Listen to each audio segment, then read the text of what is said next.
존경하는 헌법재판소 재판관님, 국회 소추위원, 국회 법제사법위원장 정청래입니다. 대한민국의 운명을 좌우할 현직 대통령에 대한 탄핵 사건을 심리하시는 동안 그 역사적 중압감에 얼마나 노후가 많으셨습니까? 민주주의와 헌법 수호에 대한 열정으로 일관해 오신 재판관님들의 노고와 헌신에 국민의 한 사람으로서 경의를 표합니다. 대한민국 민주주의와 국가 발전을 위하여 피청구인 윤석열은 파면되어야 합니다. 12.3 내란의 밤, 전 국민이 TV 생중계를 통해 국회를 침탈한 무장한 계엄군들의 폭력 행위를 지켜보았습니다. 하늘도 알고 땅도 압니다. 하늘은 계엄군의 헬리콥터 굉음을 똑똑히 들었고 땅은 무장한 계엄군의 군합발을 보았습니다. 호수 위에 떠있는 달 그림자도 목격자입니다. 전 국민이 목격자고 전 세계 외신들도 한국의 비상계엄 친위 쿠데타를 실시간으로 타전했습니다. 내란 우두머리 피의자 윤석열을 파면해야 될 필요하고도 충분한 조건은 이미 성숙되었습니다. 대한민국 5천만 국민이 생각이 다 같을 수 없습니다. 남녀가 다르고 태어난 일시가 다르고 태어난 지역과 환경과 문화도 다릅니다. 그래서 생각도 다르고 의견도 주장도 다릅니다. 그러나 다른 것과 틀린 것은 구별되어야 합니다. 내 생각과 다르다고 다른 사람이 틀린 것이 아닙니다. 내 생각과 다르다고 차별해서는 안 됩니다. 정치적 견해가 다르다고 혐오, 멸칭하고 탄압해서도 안 됩니다. 더군다나 권력을 악용해 상대방을 탄압, 제거, 수거 대상으로 삼아서는 안 됩니다. 한 사람이 천하고 우주라 했습니다. 밤하늘에 떠있는 별처럼 국민 한 사람 한 사람은 다 존중받아야 합니다. 이것이 헌법 제10조 모든 국민은 인간으로서의 존엄과 가치를 가지며 행복을 추구할 권리를 가진다.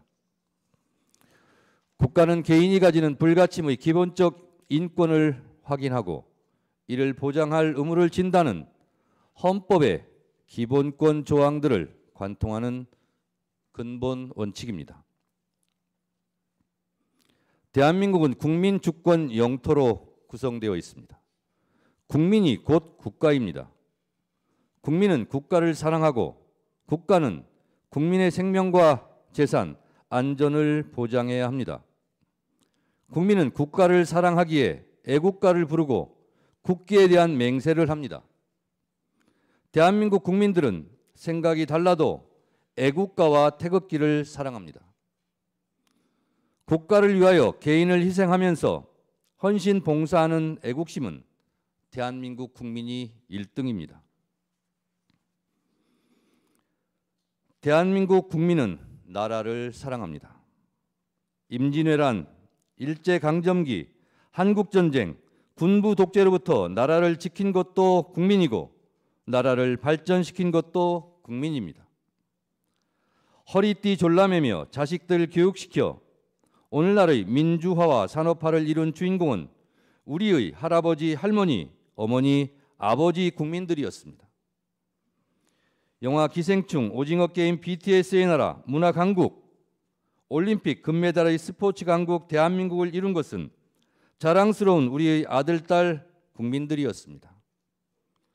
나라를 지킨 것도 국민이고 나라를 발전시킨 것도 국민입니다.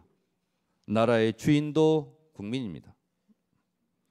대한민국 국민은 헌법을 사랑합니다. 헌법은 생각과 주장, 의견이 다를 때 대한민국은 이 방향으로 가자고 결정해 놓은 대국민 합의 문서입니다. 국민 전체의 약속이자 국민이 지켜야 할 국가 이정표입니다. 헌법은 나침반입니다. 헌법은 국민이고 애국가이고 태극기입니다. 대한민국 국민 누구도 헌법 위에 군림할 수 없습니다. 대한민국의 주권은 국민에게 있고 모든 권력은 국민으로부터 나온다는 것. 이것이 헌법 제1조 민주공화국의 헌법 정신입니다. 그런데 나라와 헌법을 사랑하는 국민을 총칼로 죽이려 했고 피로써 지켜온 민주주의를 짓밟고 피를 잉크 삼아 한자 한자 찍어 쓴 헌법을 파괴하려 했던 사람이 있습니다. 피로 쓴 민주주의 역사를 혀로 지우려 했습니다. 총칼로 헌법과 민주주의 심장인 국회를 유린하려 했습니다. 지금 이 탄핵 심판정에 있는 피청구인 윤석열입니다. 헌법수호 최후의 보루 헌재 재판관님, 프랑스 공화국은 관용으로 건설되지 않았습니다. 민족 반역자에게는 공소시효가 없다며 나치 부역자를 끝까지 추적해 무관용으로 처벌하였기에 역설적이게도 프랑스는 관용의 나라, 똘레랑스의 나라가 될 수 있었습니다. 오늘날 문화예술의 강국 프랑스는 이렇게 건설되었습니다. 이에 반해 우리는 1945년 8.15 광복 이후 반민특위의 좌절로 친일 부역자를 처벌하지 못했고 그 결과 정의와 불의, 애국과 매국, 민주주의와 독재가 혼재되어 민주주의에 대한 도발과 준동이 끊이지 않았습니다. 이제 타락하고 오염된 반민주적, 반헌법적 요설과 궤변의 고리를 끊어야 합니다. 갈 길이 아무리 멀다 해도 민족 정기를 바로잡아야 합니다. 평화와 문화가 꽃피는 문화예술의 강국은 민주주의 토양에서 자라는 나무입니다. 민주주의 기초는 국가 발전의 토대입니다. 민주주의 발전 과정이 국가 발전의 과정입니다. 민주주의 정착 없이 국가 발전을 이룬 나라는 없습니다. 선진국 중에서 독재 국가는 없습니다.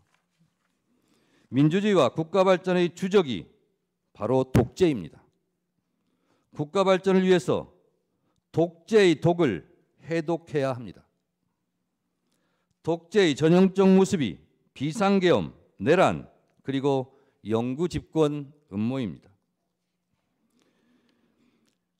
피청구인은 2022년 5월 10일 국회에서 취임했습니다. 헌법 제69조에 따라 나는 헌법을 준수하고 국가를 보위하겠다는 선서를 하고 대통령에 취임했습니다. 그러나 피청구인은 헌법을 준수하고 국가를 보위하겠다고 다짐했던 바로 그 장소, 국회에 계엄군을 보내 침탈하고 헌법을 유린했습니다. 대한민국의 헌법과 민주주의를 말살하려 했던 피청구인 윤석열은 파면되어 마땅합니다. 현직 대통령에게는 형사 불소추권이라는 헌법적 특권이 있지만 현직 대통령이라도 내란의 범죄를 저지른 경우는 헌법 수호 차원에서 무관용해야 한다는 것이 헌법 제11조와 헌법 제84조의 정신입니다. 내란의 범죄는 현직 대통령을 포함해 누구라도 예외 없이 처벌의 대상입니다. 앞서 국회 법률 대리인들께서 위헌 위법한 12.3 비상계엄과 파면 사유에 대하여 그 증거와 법리를 이미 수차례 명징하게 설명했습니다. 저는 국민의 입장에서 국민의 목소리를 담아 피청구인을 파면해야 할 이유에 대하여 다시 한번 말씀드리겠습니다. 첫째, 피청구인 윤석열은 헌법 제77조에서 규정한 계엄의 조건을 위반했습니다. 헌법 제77조 1항에 대통령은 전시, 사변 또는 이에 준하는 국가 비상사태에 있어서 병력으로서 군사상의 필요에 응하거나 공공의 안녕 질서를 유지할 필요가 있을 때에는 법률이 정하는 바에 의하여 계엄을 선포할 수 있다고 되어 있습니다. 12월 3일의 대한민국은 전시, 사변 또는 이에 준하는 국가 비상사태도 아니었고 병력으로서 군사상의 필요에 응하거나 공공의 안녕 질서를 유지할 필요가 없었습니다. 평온한 하루였습니다. 병력으로서 공공의 안녕 질서를 해친 장본인이 피청구인입니다. 계엄의 선포는 논란의 여지 없는 명백한 위헌 행위입니다. 둘째, 피청구인 윤석열은 계엄 선포의 절차적 정당성을 위반했습니다. 헌법 제82조는 대통령의 국법상 행위는 문서로서 하며 이 문서에는 국무총리와 관계 국무위원이 부서한다. 군사에 관한 것도 또한 같다고 되어 있습니다. 계엄법 제2조 5항은 대통령이 계엄을 선포하거나 변경하고자 할 때에는 국무회의의 심의를 거쳐야 한다. 제6항 국방부 장관 또는 행정안전부 장관은 국무총리를 거쳐 대통령에게 계엄의 선포를 건의할 수 있다고 되어 있지만 피청구인은 헌법 제82조와 계엄법 제2조를 모두 위반했습니다. 계엄 선포 시 정상적인 국무회의 심의 과정이 없었습니다.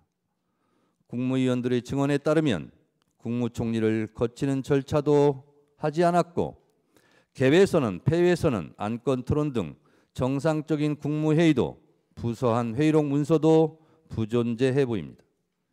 피청구인을 파면해야 할 뚜렷한 증거이자 이유입니다. 셋째, 피청구인 윤석열은 비상계엄을 해제할 유일한 권한이 있는 국회를 침탈했습니다. 헌법 제77조 제5항에는 국회가 제적의원 과반수의 찬성으로 계엄의 해제를 요구한 때에는 대통령은 이를 해제하여야 한다고 되어 있습니다. 비상계엄을 해제할 수 있는 유일한 곳은 유일하게 국회입니다. 이런 국회의 권한과 권능을 강압에 의하여 방해하려고 국회를 무장병력으로 통제, 봉쇄하려 했습니다. 이는 형법 제87조, 형법 제91조에서 규정한 내란의 죄를 위반한 명백한 국헌문란 내란 행위입니다. 국회 질서 운운하지만 국회는 국회 자체 내 질서 유지 시스템이 있습니다. 국회 유리창을 깨부수고 난입한 것은 질서 유지가 아니라 억압이고 폭력입니다. 국회 질서를 문란케 한 것은 다름 아닌 피청구인 윤석열 본인입니다. 넷째, 피청구인은 위헌위법적 포고령을 발표했습니다. 계엄 포고령 1항, 국회와 지방의회, 정당의 활동과 정치적 결사, 집회, 시위 등 일체의 정치 활동을 금한다는 것은 헌법 제77조 제3항을 정면으로 위반했습니다. 설령 합법적 계엄이더라도 국회에 관해서는 어떠한 특별한 조치를 할 수 없게 되어 있습니다. 다섯째, 계엄군이 중앙선관위를 침탈한 것도 사법부의 주요한 인사를 체포, 구금하려 했던 것도 모두 헌법과 법률을 위배했습니다. 사법권 독립을 정면으로 위반했을 뿐만 아니라 헌법의 삼권 분립 정신에도 위배됩니다.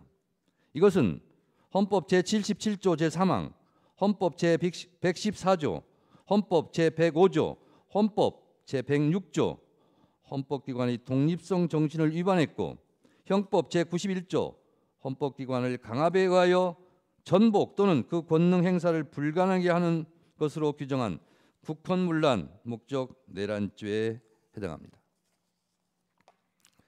이 외에도 피청구인이 비상계엄 이후 보여준 사법정의 파괴 행위는 국민들에게 큰 실망과 충격을 안겨주었습니다. 피청구인은 12.3 내란 사태 이후 법관이 발부한 체포영장을 거부하며 사법기관의 법 집행을 무법천지로 만들었습니다. 극히 일부 지지자들에게 기대어 국가 혼란을 부추기고 선동하는 듯한 추한 모습을 보였고 부정선거라는 망상에 사로잡혀 있습니다. 부정선거 음모론은 제가 보기에 계엄 선포문에도 없던 사후 알리바이에 불과합니다. 만에 하나 그가 다시 복직하면 또다시 비상계엄을 일으킬지도 모른다는 의심을 받기에 매우 충분한 위험한 인물입니다. 존경하는 헌법재판관님, 피청구인 윤석열에 대한 헌법과 법률 위반 행위는 두 차례의 준비 절차와 오늘 11차 변론 기일에 이르기까지 엄격한 심리를 거친 서증과 영상, 16명 증인들의 증언에 의하여 충분히 입증되었다고 생각합니다. 이쯤 되면 피청구인은 위헌 위법한 비상계엄에 대해 반성과 성찰을 통해 국민들에게 진정으로 머리 숙여 사과해야 마땅합니다. 사람이라면 양심이 있어야 합니다. 그러나 피청구인은 대국민 사과는커녕 경고성 짧은 계엄이었다느니 아무 일도 일어나지 않았다느니 변명합니다. 이로 인해 국민들은 계엄 선포의 당시의 충격, 그 이상의 충격을 받고 있습니다. 일찍 끝난 계엄이 피청구인의 공로입니까?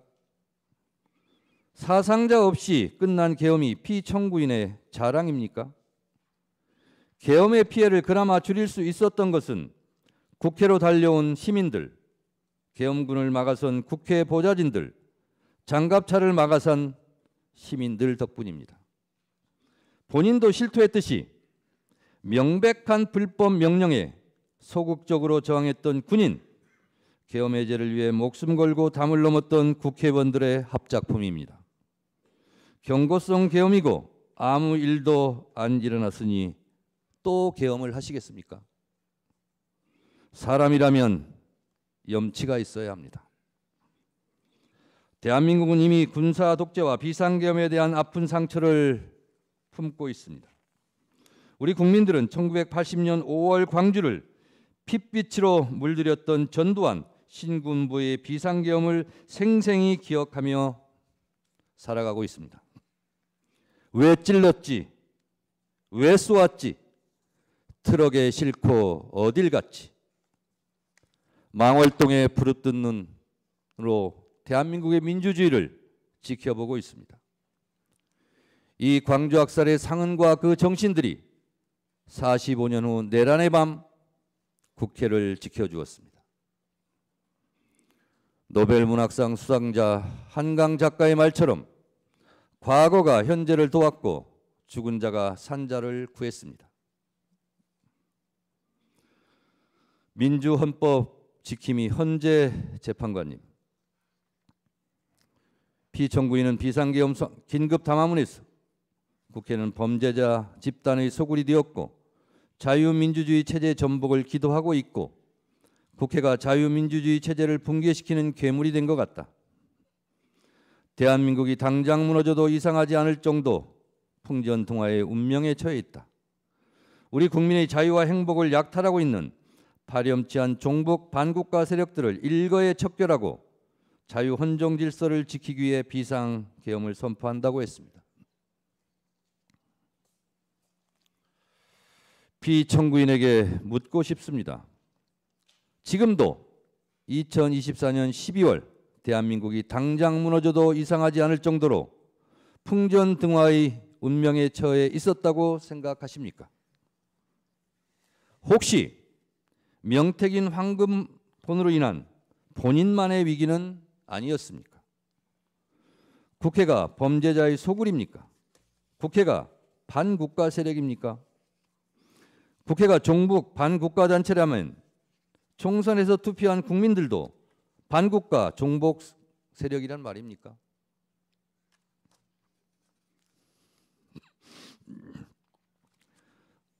국가 예산 편성권은 행정부에 있고 예산 심의 의결권은 국회의 권한입니다. 용처를 소명하지 못해 국민 혈세 낭비로 지목되었던 검찰 특수활동비를 삭감했다고 계엄을 한다면 과학기술 분야 R&D 예산을 대폭 삭감한 피청구인은 누가 응징해야 합니까? 1%도 되지 않는 국가 예산을 깎았다고 비상계엄을 한다면 매년 비상계엄을 해야 하는데 헌재에서 탄핵이 기각되면 또 비상계엄을 할 작정입니까? 위헌 위법한 고위직 공무원들을 탄핵할 권한은 국회에 있습니다. 국회의 엄연한 합법적 탄핵 권한을 말씀하시는데 피청구인도 국회의 권한에 따라 탄핵되었고 법률적 절차에 따라 지금 이곳에서 탄핵 심판을 받고 있습니다. 피청구인 역시 헌법과 법률에 따라 20여 차례나 거부권을 행사했지 않습니까? 김건희 특검법, 최혜병 특검법 등 본인과 아내에 대한 이해 충돌이 있는 법안도 다 거부권을 행사하지 않았습니까? 국회도 대통령도 헌법과 법률에 따라 각자 권한을 행사한 것입니다. 국가기관은 헌법과 법률이 테두리 안에서 권한을 합법적으로 행사해야 합니다. 내 마음에 들지 않는다고 헌법과 법률을 깡그리 무시하고 반헌법적 내란을 획책합니까? 내 마음에 들지 않는다고 국민과 헌법에게 주먹질을 하고 린치하면 되겠습니까? 피청구인은 여야 합의가 되지 않아 거부권을 행사한다고 했습니다.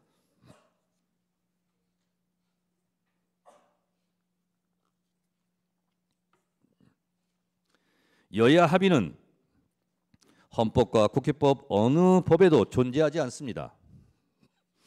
이런 생각 자체가 반헌법적입니다.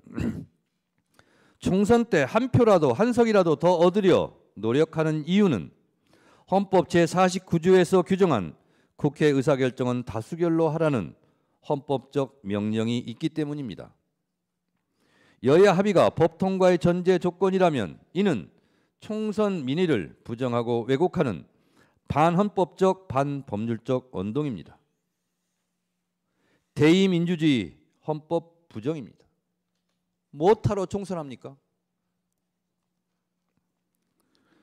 존경하는 재판관님, 피청구인은 경고성 계엄이고 아무 일도 일어나지 않았다고 가상현실에 있는 사람처럼 말합니다.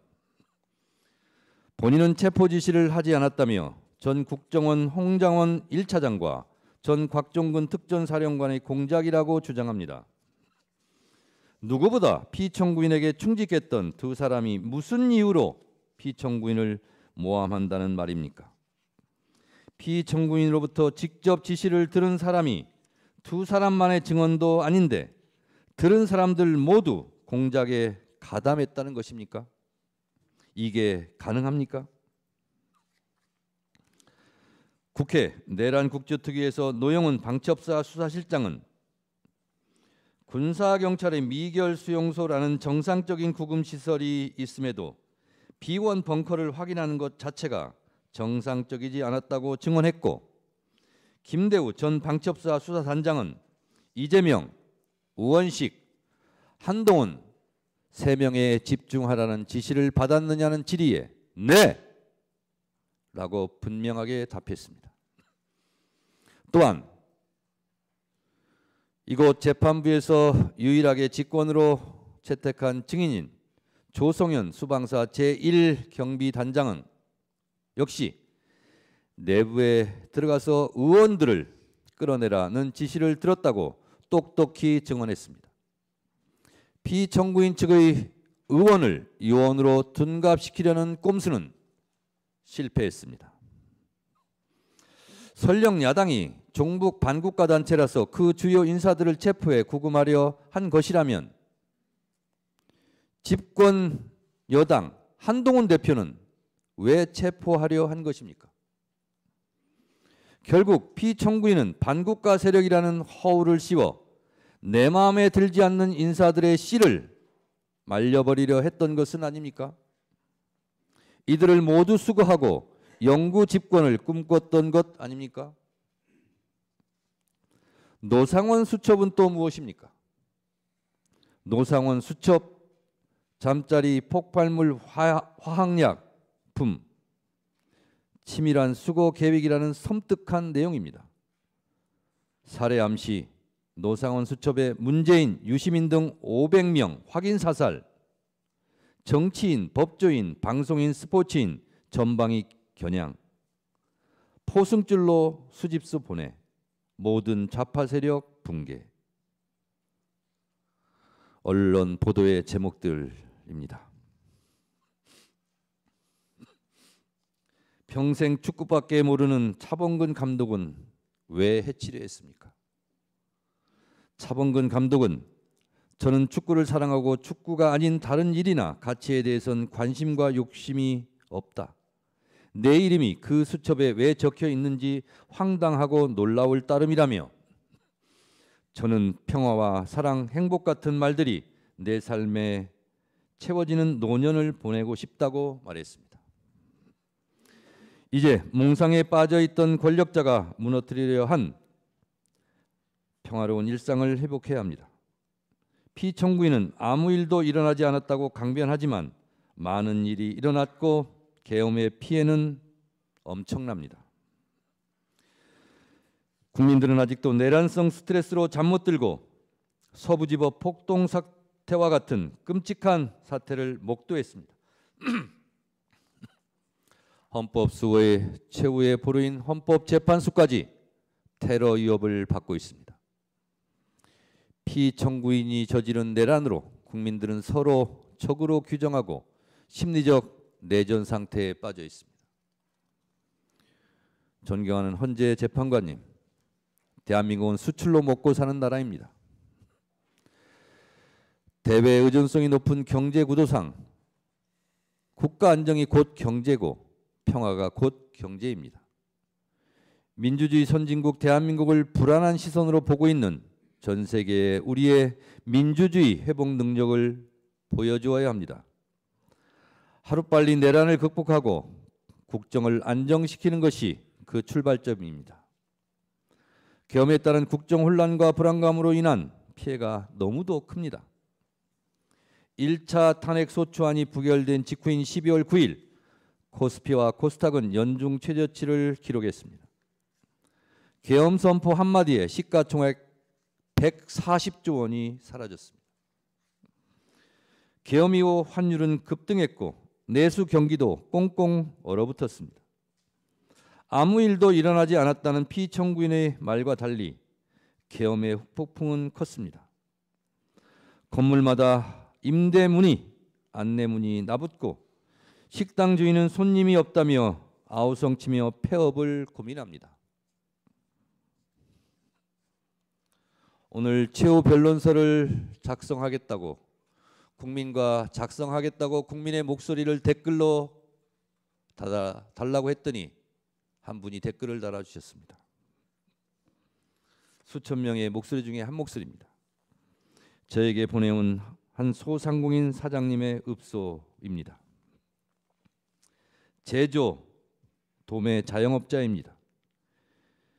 12.3 이후로 급 주문 한학으로 재정난에 시달리다가 2월을 끝으로 직원 3명을 부득이하게 내보내고 가족 4명이 어렵게 운영 중입니다.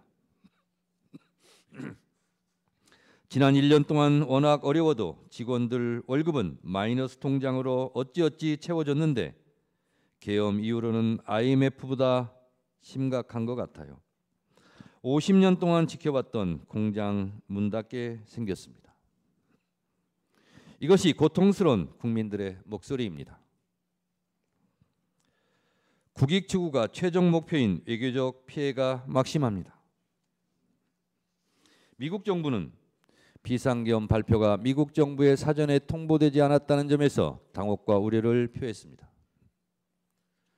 트럼프 행정부와의 초기 정상외교 골든타임을 놓쳤습니다.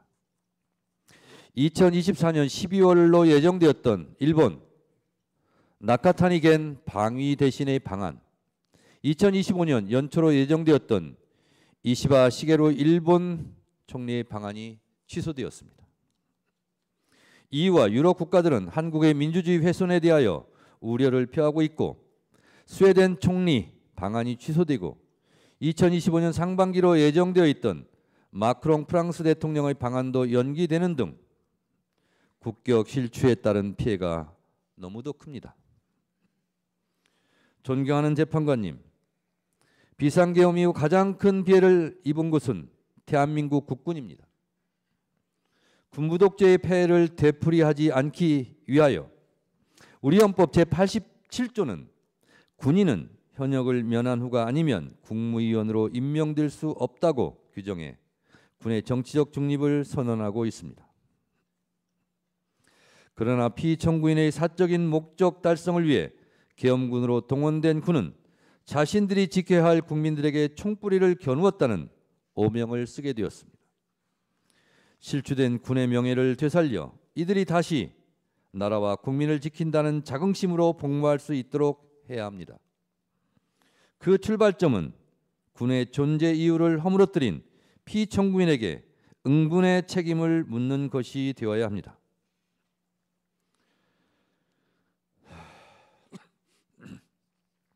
존경하는 헌법재판관님들, 저는 12월 3일 밤 10시 50분경 비상계엄 긴급 속보를 보고 살떨리는 두려움을 안고 국회 후문 담장을 넘었습니다.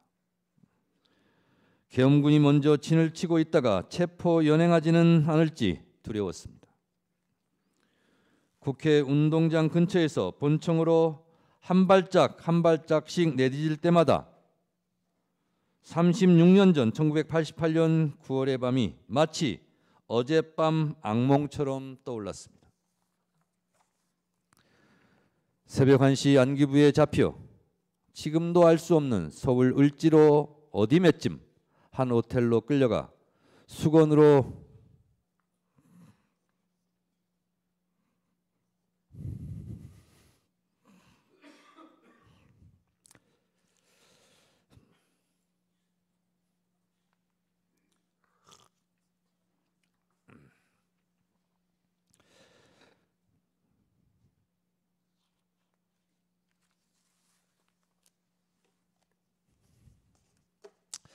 수건으로 눈을 가린 채 속옷 차림으로 4시간 동안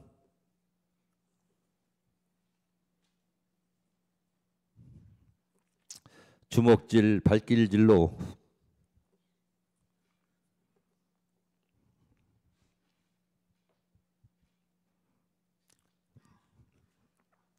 고문 폭행을 당했습니다. 살아있음이 고통이었습니다. 언론에 보도된 노상원 수첩대로 시행되었다면 수많은 사람들이 죽음을 피하지 못했을 것입니다. 존경하는 재판관님, 대한민국은 세계가 놀랄 만큼 한국 현대사 100년 동안 왕조 국가에서 민주주의 국가로, 원조를 받던 나라에서 원조를 해주는 나라로, 문화예술의 강국으로 발전해 왔습니다. 지금 이 시각에도 코리안 드림을 꿈꾸며 지구촌 곳곳 한국어 학당에서 한국어를 배우려는 사람들이 줄을 서고 있습니다. 정치, 경제, 외교적으로도 대한민국은 유수의 민주주의 선진국이 되었고 군사적으로도 세계 6위의 강대국이 되었습니다. 백범 김구 선생이 꿈꾸었던 문화가 꽃피는 나라가 되었습니다. 우리 국민들은 그동안 외국의 어떤 나라도 북한도 감히 흔들 수 없는 나라라고 자부해 왔습니다. 이런 자랑스러운 나라에서 현직 대통령에 의해서 국회가 계엄군에 의해 침탈당하고 정적을 제거하기 위해 친위 쿠데타를 일으키는 끔찍한 일이 생길 줄은 꿈에도 상상할 수 없었습니다. 피청구인 윤석열은 지금도 비상계엄이 고도의 통치 행위라며 반성과 성찰을 거부한 채 계엄과 내란을 정당화시키는 궤변과 요소를 늘어놓고 있습니다. 그를 파면함으로써 하루빨리 대한민국을 정상으로 돌려놓아야 합니다. 존경하는 헌법재판관님, 헌법재판소는 헌법수호의 최후의 보루이며 국민주권을 지키는 마지막 방파제입니다. 피청구인의 반헌법적 내란 행위는 민주주의 근간을 뒤흔드는 중대한 위헌적 시도였으며 국민의 자유와 권리를 본질적으로 침해하는 반헌법적 도발이었습니다. 피청구인은 군 통수권자로 부여받은 막강한 권한을 남용하여 군과 경찰을 사유하는 중대한 위헌 행위를 저질렀습니다. 아직도 부정선거 음모론의 포로가 되어 총선 결과로 구성된 국회를 부정하고 있습니다. 탄핵이 기각되면 국정을 어떻게 이끌어 가겠다는 등 허무맹랑한 변명과 시건을 잠시 후에 들을지도 할지도 모르겠습니다. 국민들은 피청구인의 적반하장, 남탓만 하는 아무 말 대잔치를 이제 믿지 않을 것입니다. 콩으로 매주를 쓴다 한들 누가 믿겠습니까? 피청구인의 말에 속지 맙시다. 무신분립이라 했습니다. 신뢰를 잃은 대통령은 국민 앞에 다시 설 수 없습니다. 민심은 바다와 같아서 배를 띄울 수도 뒤집어 엎을 수도 있습니다. 피청구인에게서 민심은 떠났습니다. 피청구인의 반헌법적 내란 행위는 주권자인 국민에 대한 명백한 배신이었습니다. 피청구인의 사익과 탐욕을 위한 권력 남용과 헌정질서 파괴로 인한 국민의 신뢰가 완전히 무너졌습니다. 국민이 더 이상 이를 용납하지 않는 것은 너무도 당연한 귀결입니다. 피청구인을 파면하는 것은 대통령이라는 최고 권력자에게 헌법을 준수할 의무를 다시금 상기시키고 헌법의 적으로부터 헌법을 수호하는 일입니다. 헌법을 파괴한 행위에 대해서는 예외 없이 단호하게 대처한다는 것이 헌법의 준엄한 명령입니다. 민주주의 적은 민주주의로 물리치고 헌법의 적은 헌법으로 물리쳐야 합니다. 대통령의 탄핵은 결코 가볍게 결정되어서는 안 되지만 헌법과 법률이 정한 요건이 충족되고 헌법 질서를 지키기 위한 불가피한 선택이라면 이는 반드시 이루어져야 합니다.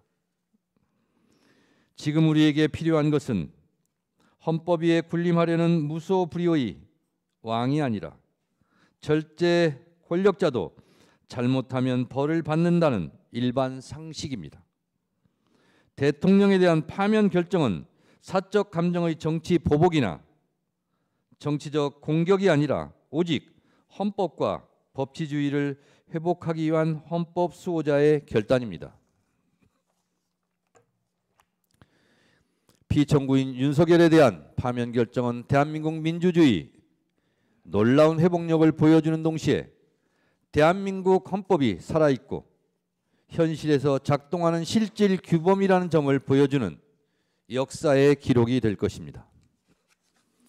존경하는 헌법재판관님, 피청구인은 이제 대한민국의 대통령직을 유지할 자격이 없습니다. 국민들 마음속의 대통령이 아닙니다. 우리 국민은 헌법의 적은 헌법으로 막았습니다. 민주주의 적도 민주주의로 지켜냈습니다. 대통령 윤석열을 파면함으로써 헌법 수호의 의지를 보여주시기 바랍니다. 피청구인에 대한 파면으로 얻을 국가적 이익이 압도적으로 큽니다. 필연은 우연의 옷을 입고 나타난다고 했습니다. 비상계엄이 몽상가의 우연한 돌출 행동이었다면 내란 극복은 국민들이 이뤄낸 필연입니다. 그 필연이 대한민국 민주주의 저력입니다. 내란 극복은 나라를 사랑하는 국민들의 민주주의에 대한 필연적 본능과 자구책, 한 땀 한 땀 노력의 결과였습니다. 이제 내란을 극복하고 국정을 안정시켜 미래로 나가야 합니다. 더 좋은 민주주의, 더 넓은 민주주의 광장에서 K민주주의가 만발하고 빛의 혁명으로 국민적 에너지를 한데 모아 골고루 잘 사는 나라, 잠시 멈춘 외교 안보 국방이 튼튼한 나라, 평화로운 한반도, 경제와 문화예술이 함께 발전하는 코리안 드림을 국민과 함께 꿈꾸며 다시 전진합시다. 피청구인의 비이성적 반역사적 비상계엄은 일어나지 말았어야 할 비현실적 망동이었지만 하느님이 보호하사 우리나라 만세입니다. 헌법과 나라를 사랑하는 국민들이 애국가를 자랑스럽게 부를 수 있도록 민주주의와 헌법 수호를 위하여 피청구인 윤석열을 하루라도 빨리 신속하게 만장일치로 파면해 주시기 바랍니다. 동해물과 백두산이 마르고 닳도록 하나님이 보호하사 우리나라 만세. 무궁화 삼천리 화려강산 대한사람 대안으로 길이 보전하세. 최후 변론의 끝을 영상으로 마무리하겠습니다. 경청해 주셔서 감사합니다.